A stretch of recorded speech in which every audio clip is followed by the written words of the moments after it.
So the Golden State Valkyries expansion draft has happened, but it just wouldn't be the WNBA without a little bit of controversy and drama. Welcome to the channel. I'm Rosalina, and I am just crossing platforms, so I'm new here, but this is from the logo. Let's get into it.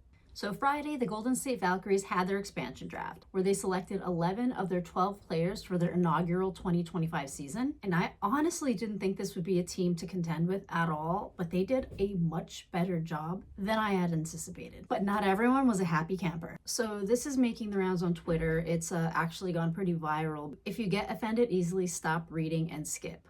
I don't like that Natalie coach. Not saying she's racist, but she picked all foreign players and white players, and black players she picked was Burton, who family looked colorist, and Temi is Nigerian. Even Kayla Thornton was born and raised in Germany until high school and fluent in German.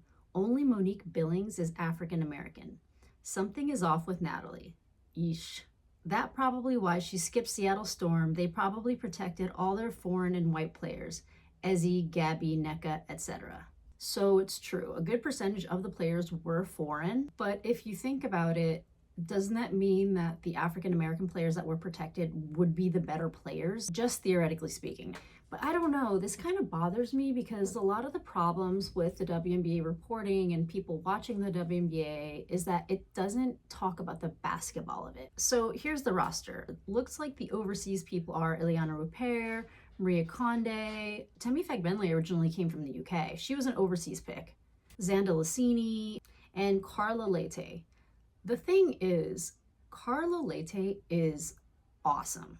And Kayla Thornton was an army brat. Like, she was born in Germany because she was the daughter of a military person. She came back to America when she was young, but yes, she was born in Germany. And honestly, the reason that they didn't probably pick anyone from the Storm is because, one, Nneka, she was cored, so she's not even eligible, so Nneka's out. There are a few unrestricted free agents, and Monique Billings is an unrestricted free agent, and according to the rules of the draft, you can only pick one unrestricted free agent. And the rules state that if you core a player, you have to pay them the super max salary, and I think it's Mercedes Russell that's an unrestricted free agent, and I don't think you'd want to pay a super max salary for Mercedes Russell.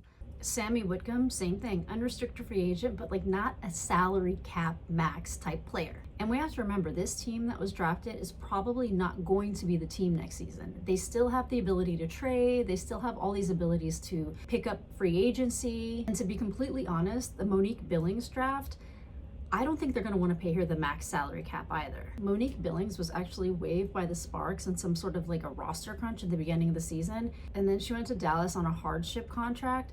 And after Dallas, she went to the Mercury on another hardship contract.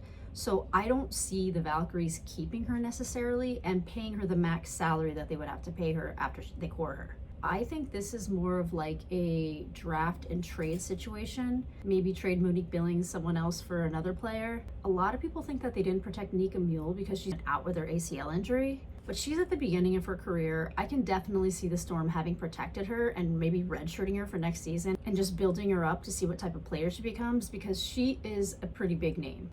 But let's go back to this post. So she is saying that Temi is Nigerian, but actually Temi was born in America and then was raised over in the UK. Temi was born in America. Kayla Thornton, who was raised an army brat, was born in Germany and then came to America at a young age. So the argument doesn't really make sense. And again, we're just getting away from the basketball of it. The Valkyries did a really good job with slim pickings. It's like saying, make a basketball team, but make it fair. Don't base it on stats, don't base it on the best player, and then go out and try to win a championship. It just does not make sense. And again, there were just so many variables like salary cap, only being able to draft one unrestricted free agent, and how much they have to play with, and who they can draft, and who they can trade for the upcoming 2025 season. There are a lot of new eyes to the WNBA this season, and they're interested in seeing good basketball. They're not coming to the WNBA from the NBA or from nowhere, not even watching basketball, to watch fair, subpar players. So when people think like this, I have to think, do you want the league to succeed? Or do you want to continue the startup version of what the WNBA was, where everyone made fun of it, nobody watched it, and it wasn't making money?